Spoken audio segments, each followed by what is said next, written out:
Indian international के एक और नए एपिसोड में आप सभी का स्वागत है। आज हम लोग डिस्कस करेंगे जो एक नया मूवमेंट चल रहा है नेपाल में रिगार्डिंग प्रो मोनार्की की। वो चाहते हैं कि राजा दोबारा वापस आ जाए सत्ता में, और जैसे नेपाल पहले एक हिंदू राष्ट्र था वैसे ही हिंदू राष्ट्र बन जाए, और वो पहले जैसे ही मतलब राजा के अधीन ही सारा कुछ शासन रहे और डेमोक्रेसी को हटा दे पूरा चीज से। तो वो कैसे क्या चल रहा है, क्या सिचुएशन हो रहा है, उसी के बारे में बात करते हैं। जैसे हम लोग करते हैं आजकल, एक प्रेजेंटेशन के हिसाब से हम लोग इसको देख लेते हैं।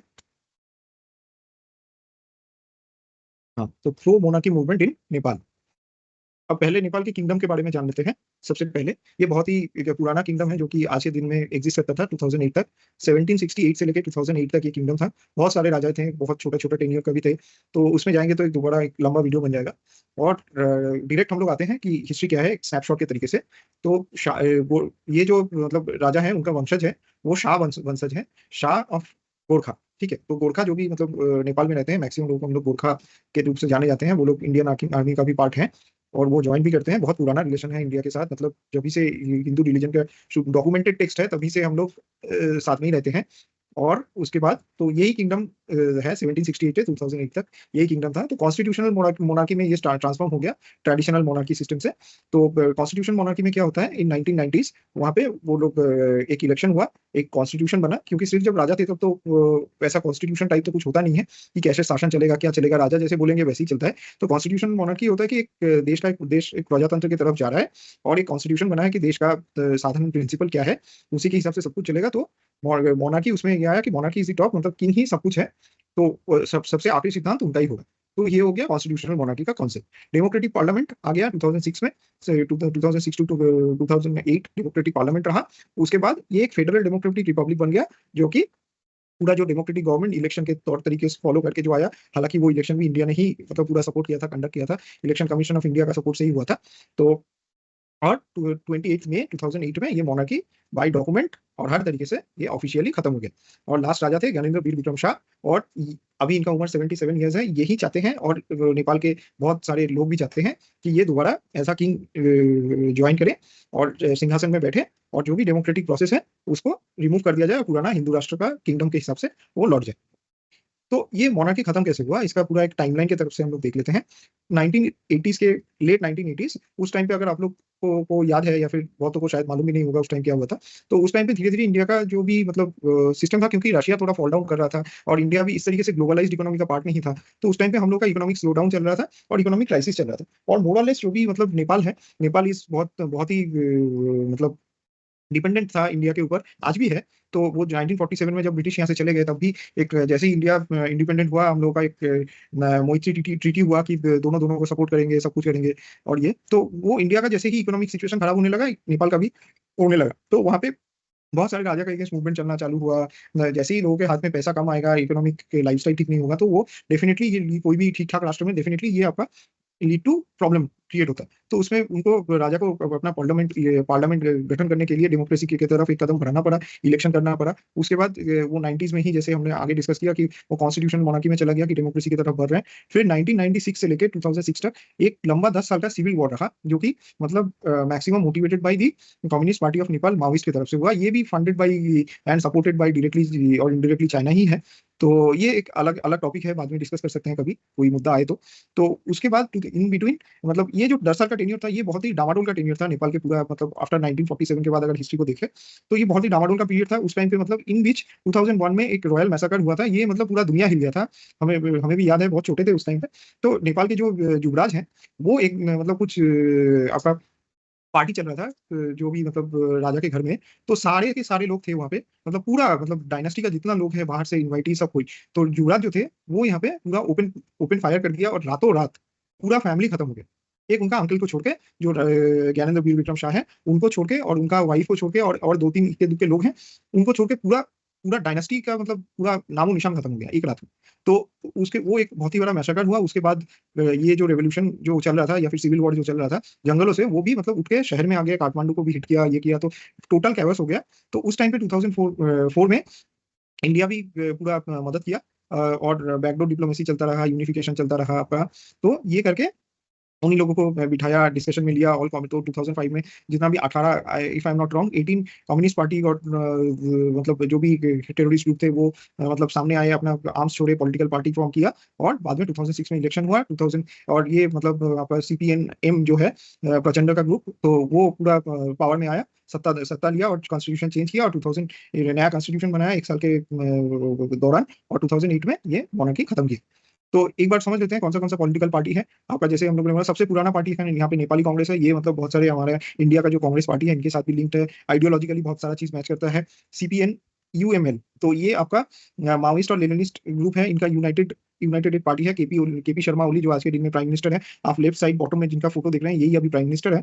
तो और आपका सीपीएन माओइस्ट सेंटर, ये आपका पुष्प कमर दहल या फिर प्रचंड, इनके तो इनका लेफ्ट साइड में ऊपर आप फोटो देख रहे हैं। तो ये आपका ये सारे हैं, इसके अलावा भी बहुत सारे छोटे मोटे पार्टीज हैं, सोशलिस्ट और कम्युनिस्ट पार्टी, ये सब सारा जो गठबंधन बना के पावर में आता है।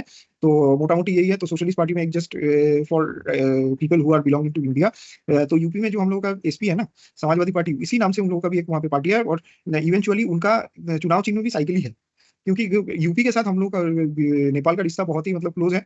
मतलब क्या बोले, दाल रोटी का संबंध है, मतलब शादी ब्याह भी होता है दोनों तरफ से, तो बहुत इन्फ्लुएंस भी है, और मतलब क्या बोले शादी का रिलेशन भी है। तो एनीवेज 2006 ऑनवर्ड्स क्यों लोग डेमोक्रेसी के ऊपर फ्रस्ट्रेटेड है नेपाल में, क्योंकि ये अगर आप बॉटम वाला बॉक्स में देखें तो आपको समझ में आएगा, क्योंकि यहाँ पे चेंज ऑफ कॉन्स्टिट्यूशन हो गया 3 बार। 2008 से लेके पूरा कॉन्स्टिट्यूशन का ढांचा बदल गया, कॉन्सेप्ट बदल गया विद इन 18 ईयर्स। 3 बार पूरा का पूरा कॉन्स्टिट्यूशन चेंज हुआ। ऐसे 2-2 3-3 साल कोई कॉन्स्टिट्यूशन ढंग का नहीं है, सिर्फ बना रहा है, डिस्कशन हो रहा है, खारिज हो रहा है, ऐसे ही चल रहा है। तो कोई कॉन्स्टिट्यूशन नहीं है, मतलब कोई फ्रेमवर्क ही नहीं है कंट्री का। साथ में आपका क्या हुआ, गवर्नमेंट इस 18 ईयर्स में 13 बार गवर्नमेंट चेंज हो गया। This is 13 government which is democratic government which is ruling. तो यही सारे पार्टीज हैं, 18-20 यही पार्टी है। कभी ये इनसे जुड़ जाते हैं, कभी वो निकल के आ जाते हैं। जैसे कि ये केपी शर्मा ओली ही मतलब if I am not wrong 3rd time prime minister है। इसके पहले आपका प्रचंड था, वो हट गया, फिर ये आया, फिर उन्होंने वो पार्टी बना ज्वाइंट में सत्ता में आया, फिर प्रचंड हट गए वहां से, फिर गवर्नमेंट गिरने लगा तो वो दूसरे पार्टी से अलाइनमेंट करके अभी अभी प्रचंड आपका ऑपोजिशन लीडर बन गया। जो दोनों मिलकर प्रचंड और कोहली मिलकर गवर्नमेंट बनाया, वही अभी opposition leader of opposition leader हो गया। तो ये बहुत सारा कंफ्यूजन और डायलेमा क्रिएट करता है। साथ में आपका ये केपी शर्मा ओली को लेकर अभी ये 7th प्राइम मिनिस्टर है। तो 18 ईयर्स में इतना कुछ हो गया। तो अगर ये पॉलिटिकल इंस्टेबिलिटी इतना ज्यादा है तो ग्रोथ के ऊपर फोकस नहीं है। अगर आप लोग देखें उसके पहले 10 साल का सिविल वॉर का एक्सपीरियंस है, तो वहां पे भी कुछ नहीं हो रहा था। अगला 18 साल कुछ काम नहीं हुआ, बीच में 2 साल कॉन्स्टिट्यूशन बनने में चला गया। तो हिसाब करके देखे तो 30 साल से कुछ हो ही नहीं रहा है, मतलब उस तरीके से मतलब प्रॉपर डेवलपमेंट का कोई स्कोप ही नहीं बन रहा है। तो ये सारा चीज है, फ्रस्ट्रेशन ये सारा चीज से निकल रहा है डेमोक्रेसी के ऊपर लोगों का। तो अगर हम लोग देखें कि अभी हम लोग बहुत सारा चीज इस स्लाइड का दूसरे साइड से ही डिस्कस कर लिए, तो यहाँ पे गवर्नमेंट का स्टेबिलिटी एक सबसे बड़ा कंसर्न है। कब किसका गवर्नमेंट बन रहा है, कब कौन पावर में है, कब कौन चले जा रहा है, किसी को समझ में नहीं आ रहा है। दूसरा चीज की नो डिफाइंड पॉलिसी, पॉलिसी कैसे रहेगा, 3-3 बार कॉन्स्टिट्यूशन चेंज हो रहा है, पार्टी सत्ता में जो आ रहा है वो एक प्रॉमिस करके आ रहा है, 6 महीना साल भर में वो दूसरा चला जा रहा है। तो हम लोग ये एक्सपीरियंस किए हैं, जो भी हम लोग थोड़ा सा एजेड है, वो हम लोग 90 से 2004 के दौरान जो एक्सपीरियंस किया था, अभी थोड़ा बहुत वही वाला सिचुएशन है। हिंदू ग्रोथ रेट मतलब आपका जीडीपी का ग्रोथ रेट कभी 2.5%, कभी 3%, कभी मैक्सिमम से मैक्सिमम 4%, यही है। मतलब लास्ट 20-30 साल से ऐसा ही चल रहा है। तो कोई खास ग्रोथ तो है नहीं। अगर कुछ ग्रोथ नहीं है, डेवलपमेंट नहीं है, अपॉर्चुनिटीज क्रिएट नहीं हो रहा है, डेफिनेटली लोगों में फ्रस्ट्रेशन होगा। अभी अभी ये जो केपी शर्मा ओली और प्रचंड, ये सभी सभी कम्युनिस्ट पार्टी का लीडर है।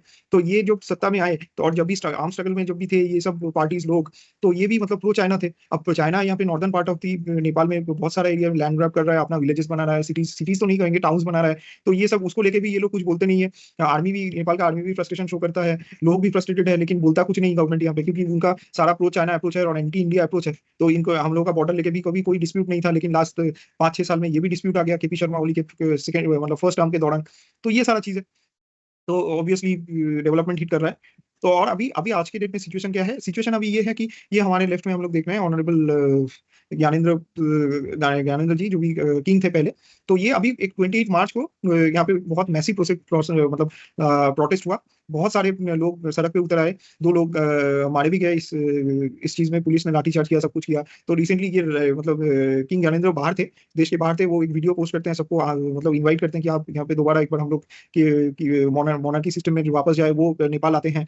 तो वहां से आपका सब कुछ दोबारा शुरू हो जाता है। तो यहाँ से आपका पूरा चीज घूम जाता है। तो उसके बाद मतलब ये 28 मार्च के इस इंसिडेंट के बाद आपका पूरा चीज तितर-बितर हो जाता है, मतलब उनका किंग ज्ञानेंद्र का पासपोर्ट ब्लॉक कर दिया जाता है, रिवोक कर किया जाता है, उनके ऊपर 8 लाख रुपए का मतलब नेपाली रुपीस का बात कर रहे हैं, उसका फाइन लग जाता है। कोई भी डेमोक्रेटिक पार्टी इनके साथ नहीं है, सिर्फ एक आरपीपी बोल के पार्टी है, जो कि पहले से ही जब फॉर्म हुआ था तभी से ये प्रो मोनार्की है, वो सिर्फ इनके साथ है। Prime minister Oli is blaming India for everything. और यहाँ पे मतलब जो रैली चल रहा था वहाँ पे योगी आदित्यनाथ का भी फोटो देखा गया, उसको लेके भी बहुत सारा चीज यहाँ पे आ गया सीन में कि India is influencing and blah blah blah. क्योंकि क्योंकि देखिए, अगर ये जो मैंने पहले ही बोला था, गोरखा का एक मतलब है, गोरखा मतलब ये जो गोरखनाथ मठ का जो फॉलोअर्स हैं, उन्हीं को गोरखा बोलते हैं वो नेपाल में, ठीक है ना। और गोरखनाथ मठ इज दी प्रिंसिपल मठ फॉर नेपाल के जो शाह डायनेस्टी है उनका। तो वो गोरखनाथ मठ का जो सभाधिपति होते हैं, जो मेन चेयरपर्सन होते हैं, वही इनका गुरु भी होता है। तो मतलब राजा अभी भी मतलब राजा का गुरु ऑफिशियली योगी आदित्यनाथ जी ही है। तो उनके इनको लेके तो वो उनसे मिले भी थे, बात भी किए थे। तो वो लेके वो उनका फोटो, इनका और इनका गुरु का फोटो था वहां पे, तो उसको लेके वो बोले कि इंडिया इन्फ्लुएंस करने लगे। तो ठीक, ये सब जियो पॉलिटिकल प्रेशर टैक्टिक्स है, यही सब है। तो अभी यही चल रहा है। लेकिन हमको तो अगर कोई बोले कि क्या आप क्या लगता है आगे क्या होने वाला है, मुझे लगता है ये आंदोलन और भी चलेगा। लेकिन अभी डेमोक्रेसी खत्म होके मोनार्की आ जाएगा, ऐसा सिचुएशन तो है नहीं। देखिए, गवर्नमेंट डेमोक्रेटिक पावर में जो गवर्नमेंट है, they will use their entire force to take control of the situation. तो यहाँ पे ऐसे तो नहीं होगा कि मतलब डेमोक्रेसी, और आज के डेट में देखिए जो दुनिया भी सपोर्ट नहीं करेगा, कहीं कोई कंट्री डेमोक्रेसी से वापस मोनार्की में चला जा रहा है। तो I don't think international support कुछ आएगा। इंडिया भी as a democratic country openly तो सपोर्ट नहीं कर सकता, अगर चाहता भी है तो। आई डोंट नो क्या गवर्नमेंट का पॉलिसी है, लेकिन अगर कोई भी चाहता भी है तो ओपनली बोल नहीं पाएगा। तो यही है, देखते हैं आगे क्या होता है। लेकिन हमको तो लगता है यही सिचुएशन अभी चलता रहेगा, और नेपाल के लिए एक ब्राइट फ्यूचर तो सामने दिख नहीं रहा है पॉलिटिकल एंगल से। Thank you, thanks for watching, keep liking, keep sharing and please do subscribe if you like this content. आपको अच्छा लगता है, आपका कोई फीडबैक है, प्लीज कमेंट कीजिए, और please please please do subscribe. ये हम लोग को और कुछ नहीं है, एक एक्साइटमेंट देता है, एनर्जी देता है कि चलिए और बहुत सारे लोग जुड़ रहे हैं हमसे। चलिए, thank you, thanks for watching.